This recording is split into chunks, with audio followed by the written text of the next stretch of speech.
తీర్థాన్ని దక్షిణే పాదే వేదాంతన్ముఖమాశ్రిత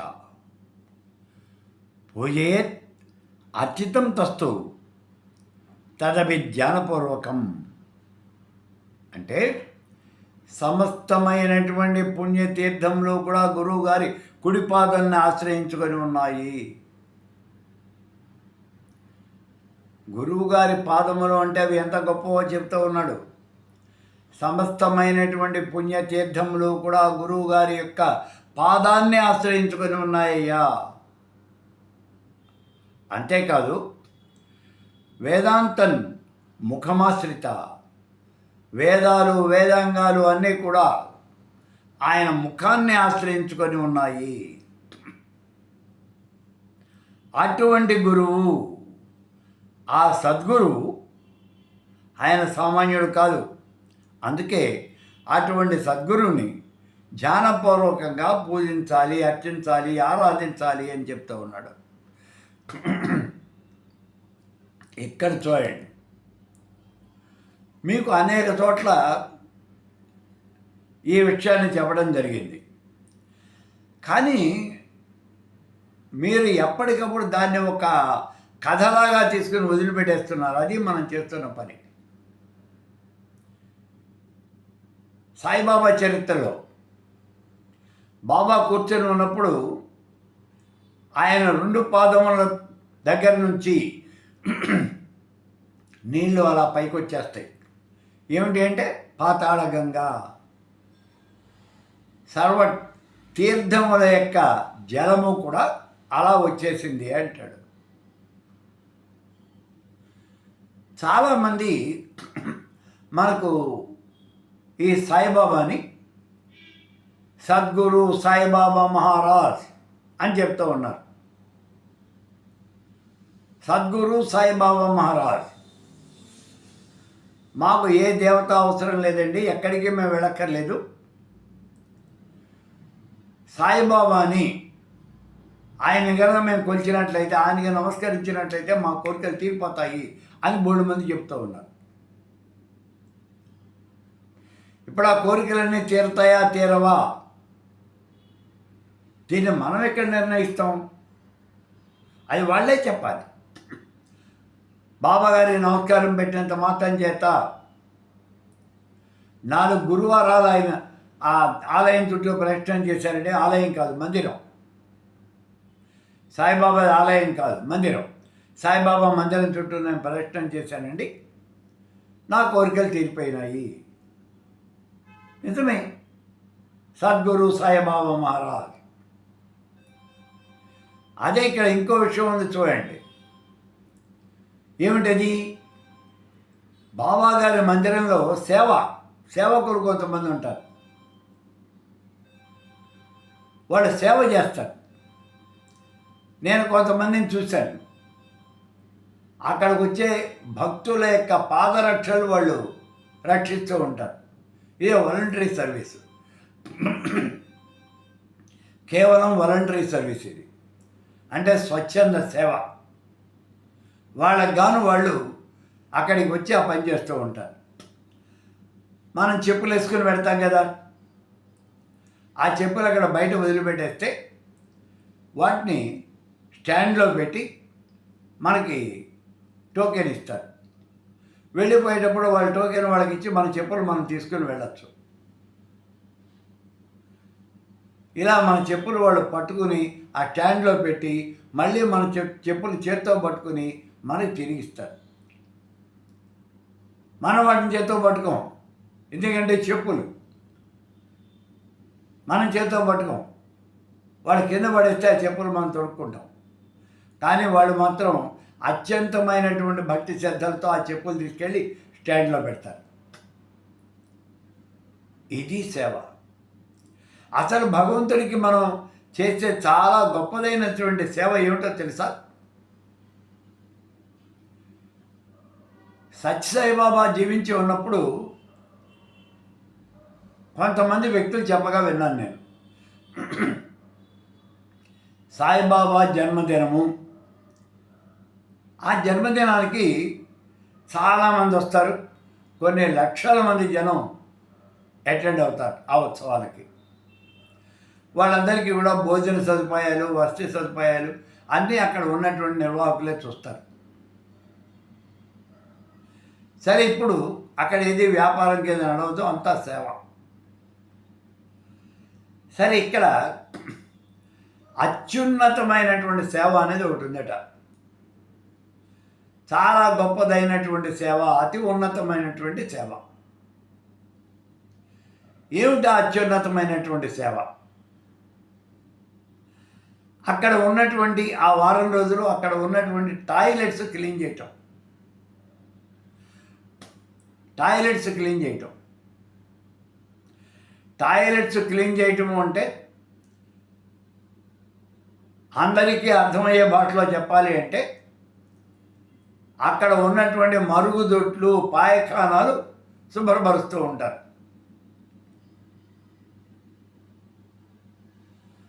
మనకి తెలిసినంత వరకు అది చాలా నీచమైనటువంటి పని. మనం విసర్జించినటువంటి మలమూత్రాలన్నీ కూడా వాడు క్లీన్ చేయటం అనేది నీచమైన పని.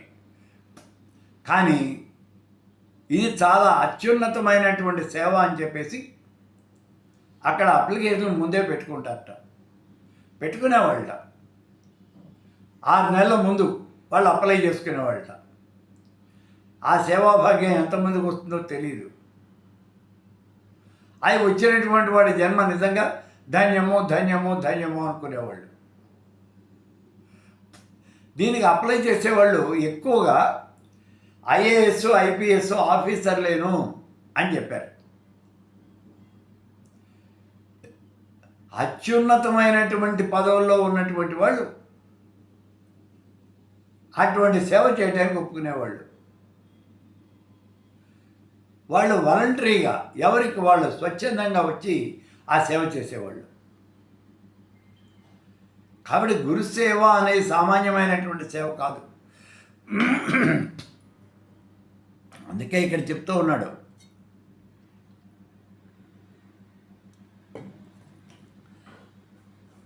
ఆ గురువుగారి యొక్క దక్షిణ పాదంలో సర్వతీర్థాన్ని దక్షిణే పాదే, అన్ని రకాలైనటువంటి తీర్థాలు అంటే అన్ని రకాలైనటువంటి నదుల యొక్క జలము ఆయన కుడిపాదంలో ఉన్నది అన్నాడు. అంటే కుడిపాదంలో అన్ని నదులు ఉన్నాయా? అది కాదు.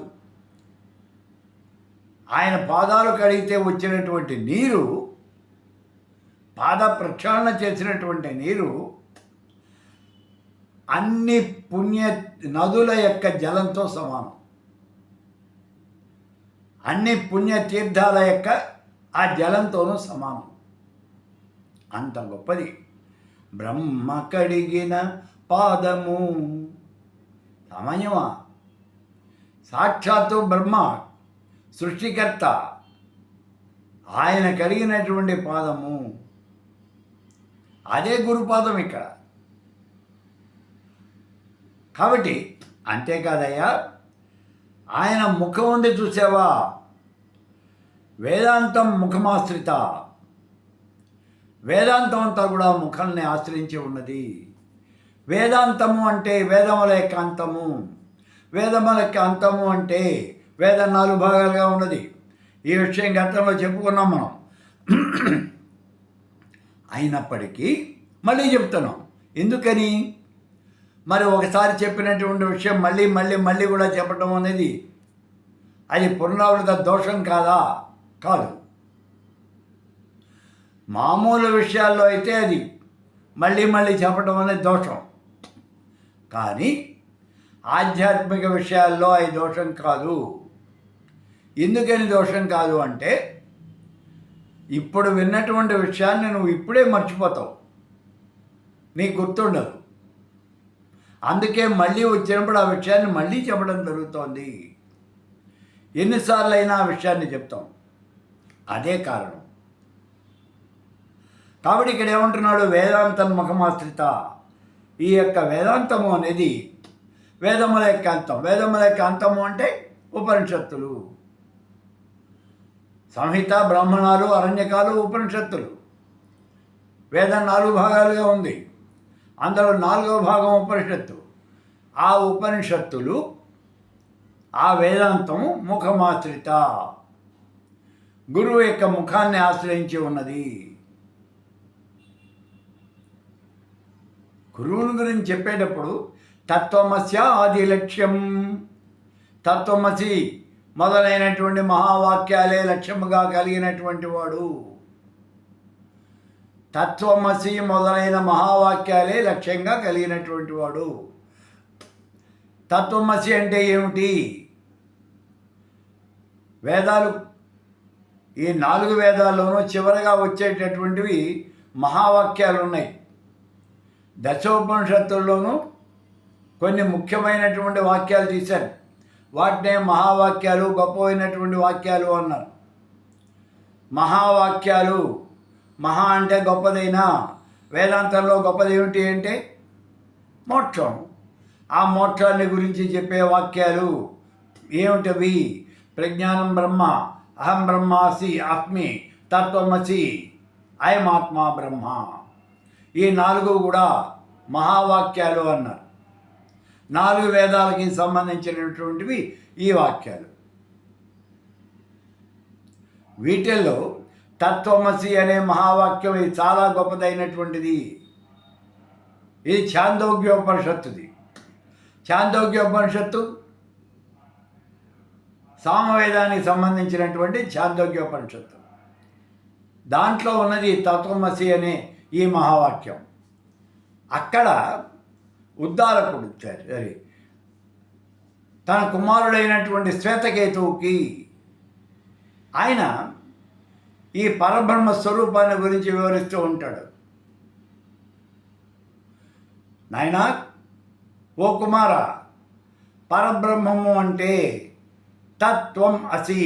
ఇది మొత్తం 3 భాగాలుగా ఉన్నదయ్యా, 3 పదాలుగా ఉన్నది. ఏమిటది? తత్తు, త్వము, అసి. తత్ అంటే అది, త్వం అంటే నువ్వు, అసి అంటే అయి ఉన్నావు. అదే నువ్వు అయి ఉన్నావు. ఏది నువ్వు అయి ఉన్నావు? పరమేశ్వర స్వరూపమే నువ్వు అయి ఉన్నావు.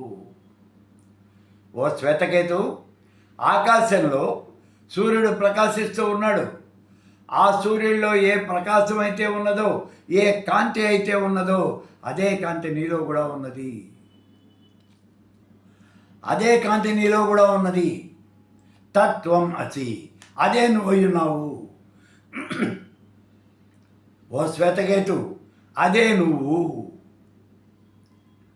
అరే నాయనా, ఆకాశంలో చంద్రుడు ప్రకాశిస్తూ ఉన్నాడు. అతడిలో ఏ చల్లదనం అయితే ఉన్నదో అదే నీలో కూడా ఉన్నది. తత్వం అసి, అదే నువ్వు ఉన్నావు. వాయువు ప్రచండమైన వేగంతో వీస్తూ ఉన్నాడు. వాయువులో ఏ వేగం అయితే ఉన్నదో అదే నీలో కూడా ఉన్నది. తత్వం అసి, అదే నువ్వు ఉన్నావు. ఇలా చరాచర జగత్తులో 84 కోట్ల ఈ జీవరాశి ఉన్నది. ఈ జీవరాశి ఎందు, అంతటి ఎందు కూడా ఏ లక్షణం అయితే ఉన్నదో అదే లక్షణం నీలో కూడా ఉన్నది. నీలో కూడా అదే లక్షణం ఉంది. తత్వం అసి, అదే నువ్వు ఉన్నావు. తత్ అంటే పరమాత్మ, త్వం అంటే జీవాత్మ. కాబట్టి శ్వేతకేతు, జీవాత్మ పరమాత్మ 2 వేరు కాదయ్యా, 2 ఒకటే. నీలో ఉన్న జీవాత్మే ఆ పరమాత్మ స్వరూపము. ఇదే విషయాన్ని చెప్తోంది తత్వమసి అనేటటువంటి ఈ మహావాక్యం. మహావాక్యాలు 4 అన్నాం కదా. ఈ 4 మహావాక్యాల్లోనూ కూడా తత్వమసి అనే మహావాక్యానికి అర్థం కనుక పూర్తిగా తెలుసుకున్నట్లయితే మిగిలినటువంటి 3 మహావాక్యాల అర్థము కూడా చాలా తేలికగా తెలుస్తుంది అన్నారు. తత్వమసి అనే మహావాక్యానికే ముందు అర్థం తెలుసుకోవాలి. మిగిలిన మహావాక్యాల అర్థం అంతా కూడా చాలా తేలిగ్గా తెలుస్తుంది. అందుకే ముందు తత్వమసి ఈ వాక్యాన్ని, దీన్నే మనం చదవాలి. అందుకే గడిచిపోయిన తత్వమసి ఆది లక్ష్యం. తత్వమసి అనేటటువంటి ఈ మహావాక్యాలే లక్ష్యంగా కలిగినటువంటి వాడు. లక్ష్యం అంటే చేరదగినవి, సాధించదగినవి. నువ్వు జీవితంలో సాధించేది ఏమిటి అంటే ఆ మహావాక్యాలే. జీవాత్మ పరమాత్మ రెండు ఒకటే అనే విషయాన్ని నువ్వు సాధించాలి. దానివల్లే నీకు మోక్షం వస్తుంది అన్నాడు. అంటే ఆ మోక్ష మార్గాన్ని చూపేవాడు. అందుకే చెప్పుకున్నాం కదా, గురు సాక్షాత్ పరబ్రహ్మ. ఆ గురువే సాక్షాత్తు పరబ్రహ్మ స్వరూపము అని కూడా గతంలో మనం చెప్పుకున్నాం. అందుకే తస్మై శ్రీ గురవే నమః, అటువంటి గురువు గారికి నేను నమస్కారం చేస్తున్నాను అని అన్నాం. కాబట్టి ఇక్కడ ఈ గురువు గారు వేదాంత ముఖమాశ్రిత. ఆయన ముఖంలో వేదాంతం ఉంటుంది. వేదములన్నీ కూడా ముఖాన్ని ఆశ్రయించి ఉంటాయి. ఆయన నోటి నుంచే వేదాలన్నీ కూడా వచ్చినాయి. వేదాలు ఎక్కడి నుంచి వచ్చినాయి? బ్రహ్మముఖం నుంచే వచ్చినాయి. కాబట్టి నీ గురువుగారి ముఖంలోనే ఆ వేదాలన్నీ ఉన్నాయి అంటే నీ గురువు గారే సాక్షాత్తు పరబ్రహ్మ అని చెప్తుంది ఇక్కడ. నీ గురువు గారే పరబ్రహ్మ. అందుకని గురువుని ఎప్పుడూ కూడా తక్కువగా చూడద్దు. మళ్ళీ చెప్తూ ఉన్నాను, గురువుని ఎప్పుడూ కూడా తక్కువగా చూడద్దు. మంత్రాలు చెప్పుకునేప్పుడు ఒకతను నా దగ్గరికి వచ్చాడు. స్వామి, గురువు గారి దగ్గర మంత్రం చెప్పుకున్నాను అన్నాడు. ఎవరో గురువు దగ్గర చెప్పుకున్నాడు, బాగుంది. ఎక్కడైనా మంత్రమే కదా, చాలా బాగుంది అబ్బాయి, చెయ్యి అన్నాను. గురుత్రేయం చెప్పారు, పంచాయతీ కూడా చెప్పారండి అన్నాడు. ఏమండి అన్నీ ఒకసారి చెప్పారా? అవునండి. Very good. సో గురుత్రేయము, గణపతి, బాల, పంచాయతీ మొత్తం ఒకటే చెప్పేశారు. బాగుంది, చాలా బాగుంది. మరి ఎలా చేయమన్నారు అబ్బాయి? ఈ గురుత్రయము అనేది రోజుకు 10 సార్లు చేస్తే సరిపోతుందన్నారండి. బాల మాత్రం 6 లక్షలు చేయమన్నారు, పంచాయతీ 15 లక్షలు చేయమన్నారండి. ఇది ఆయన చెప్పినటువంటి కొలమానము అన్నాడు. బాగుంది. మరి గురుత్రయం 10 సార్లు చేయమంటాం ఏంటి? ఎలా సరిపోతుంది? వీటన్నింటిలోనూ ముఖ్యమైనది ఏమిటి అంటే గురుత్రయమే. గురువు యొక్క కృపా కటాక్ష వీక్షణాలు ఉంటే ఏమైనా జరుగుతుంది. అసలు నీకు పంచాయతీ మహామంత్రమే, షోడశ మంత్రం కూడా అమ్మవారి స్వరూపమే నీ ముందు నుంచి ఉంటుంది. ఆ గురువు గారు తీసుకొచ్చి నుంచోబెడతాడు. అందుకే ఇక్కడ గురుమంత్రాన్నే ఎక్కువ చేయాలి అని చెప్తాను. గురుమంత్రం గురుత్రయం అనేది కనీసం ఒక్కొక్కటి 10,000 సార్లు, 3 కలిపి 30,000 సార్లు చేయండి అయ్యా. ఎప్పటిదాకా చేయాలండి? గురువు సాక్షాత్కారం జరిగేదాకా. నీకు ఆ గురువు గారు కల్లో కనిపించవచ్చు, లేదా నువ్వు జపం చేసుకుని ఉంటే నీ ఎదురుకుండా కనిపించవచ్చు. ఎలా అయినా జరగచ్చు. నీ ఇంట్లో నీతో పాటు తిరగచ్చు, నీతో మాట్లాడవచ్చు. అది నీ యొక్క పురాకృత సుకృతం మీద ఆధారపడి ఉంటుంది. కాబట్టి గురుమంత్రాన్ని ఎక్కువ బాగా గట్టిగా గురుమంత్రాన్ని చేయాలి. అందుకే ఇక్కడ వేదాంతం అంతా కూడా ఆ గురువు యొక్క ముఖాన్ని ఆశ్రయించుకొని ఉన్నాయా. పూజే అచ్యుతం తస్తు. అటువంటి మహానుభావుడిని నువ్వు పూజించాలి, అర్చించాలి, ఆరాధించాలి, గౌరవించాలి. గురువుగారు వస్తున్నారు అంటే సాక్షాత్తు భగవానుడు మీ ఇంటికి వచ్చినట్టు లెక్క. గురువుగారు మీ ఇంటికి వచ్చాడు అంటే సాక్షాత్తు భగవానుడు మీ ఇంటికి వచ్చాడు అని లెక్క. అందుకని ఎవరికైనా సరే, ఎట్టి పరిస్థితుల్లో అయినా సరే, మీ గురువు గనక మీ ఇంటికి వచ్చినట్లయితే ముందు ఆయన పాదపూజ చేయండి, ఆయన పాదాలు కడగండి, ఆ నీళ్లు శిరస్సును చల్లుకోండి, ఆయన నూతన వస్త్రాలు సమర్పించండి, ఉచిత రీతిన గౌరవించండి మీ చేతైనట్టుగా. అలాని ఆయన గౌరవానికి తక్కువ అనేది కాకూడదు. అందుకే ఉచిత రీతి అని చెప్పింది. ఉచిత రీతిని గౌరవించండి.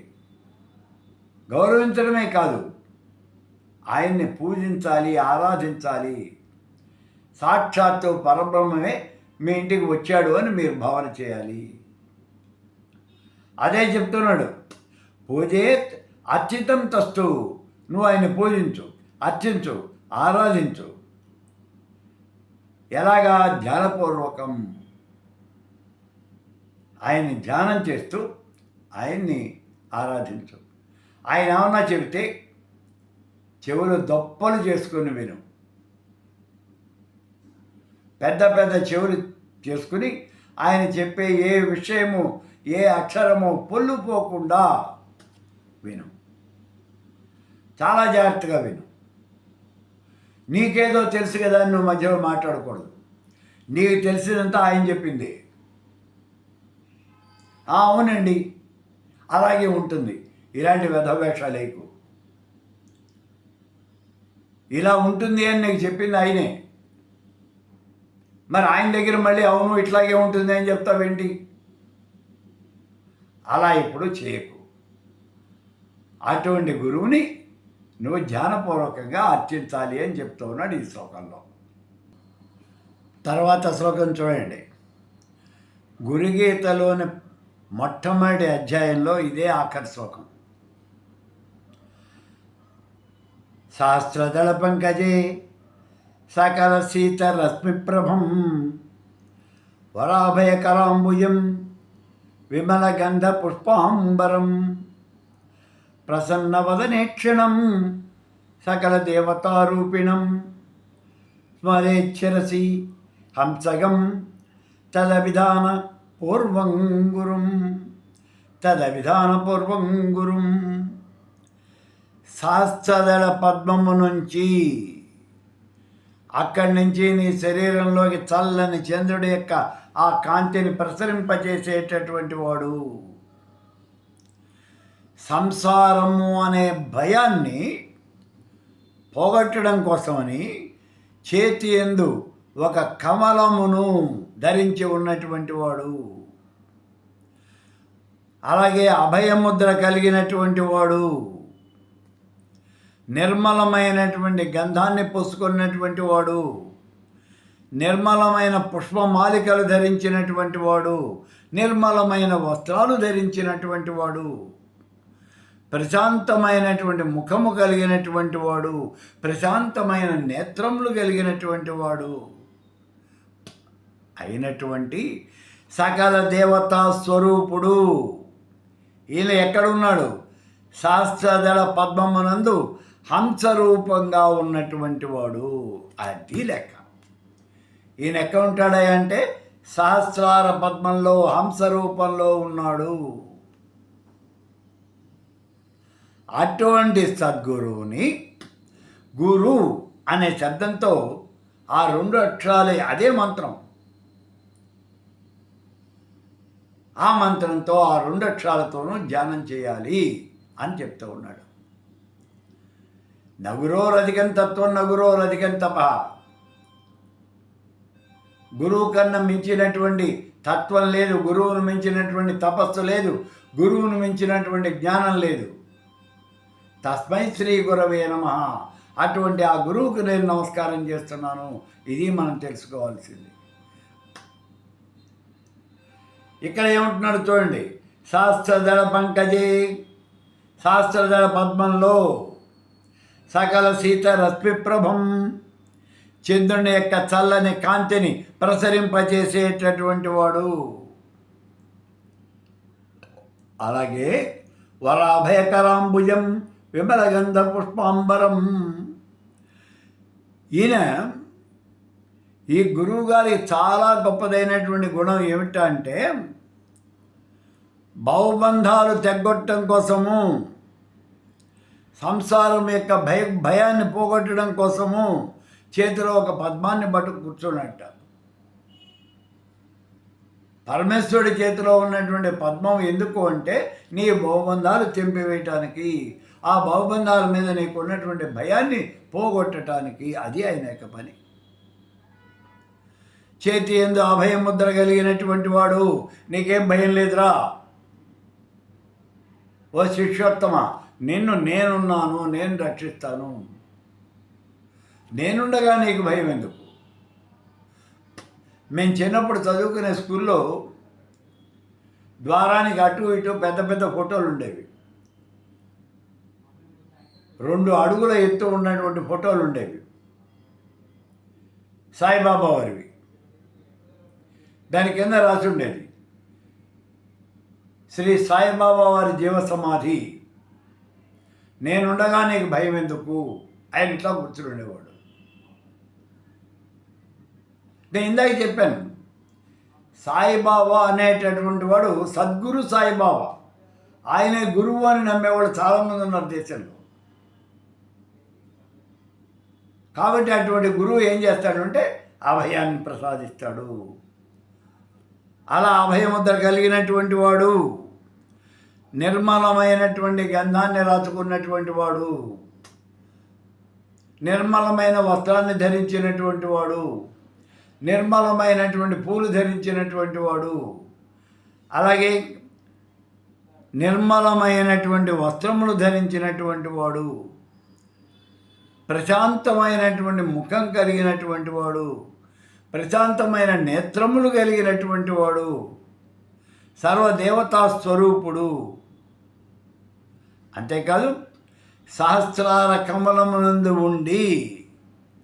అక్కడ స్వరూపముగా స్వస్వరూపంగా హంస రూపంలో, హంసోహం హంసాయ విద్మహే పరమహంసాయ ధీమహి తన్నో హంస ప్రచోదయాతు హంసేది యో బ్రూయాత్ హంసో నామ సదాశివ. హంస అంటే సదాశివుడు. ఆ సదాశివుడి రూపంలో అక్కడ కూర్చొని ఉన్నటువంటి వాడు. అటువంటి ఆ పరమాత్మకి, గురువు అనే ఆ పరమాత్మకి నేను నమస్కరిస్తూ ఉన్నాను. ఆయన ధ్యానం చేస్తున్నాను. ఎలా ధ్యానం చేస్తున్నావు? గురు అనే మంత్రంతో ధ్యానం చేస్తున్నాను. అందుకే ఇక్కడి నుంచి ఇప్పుడు ఈ మొదటి అధ్యాయం అయిపోయింది కదా, రెండవ అధ్యాయంలో మనం చెప్పుకునే శ్లోకాలకి 29 శ్లోకాలకి తస్మై శ్రీ గురవే నమః అనే మొగటం వస్తుంది. అటువంటి మహానుభావుడైనటువంటి ఆ గురువుకి నేను నమస్కారం చేస్తూ ఉన్నాను అని అంటూ, ఇప్పుడు ఈ గురువు యొక్క స్వరూపాన్ని ఇలా ఉంటుంది ఆ గురువు యొక్క స్వరూపము. అందుకని ఆ గురువుకి నమస్కారం చేయాలి అని మనకి ఇంట్రడక్షన్ పార్ట్ ఇది. ఫస్ట్ చాప్టరు అంటే కేవలం ఇందులో 9 శ్లోకాలు ఉన్నాయి. ఆ 9 శ్లోకాలే ఇప్పటిదాకా మనం చెప్పుకున్నది.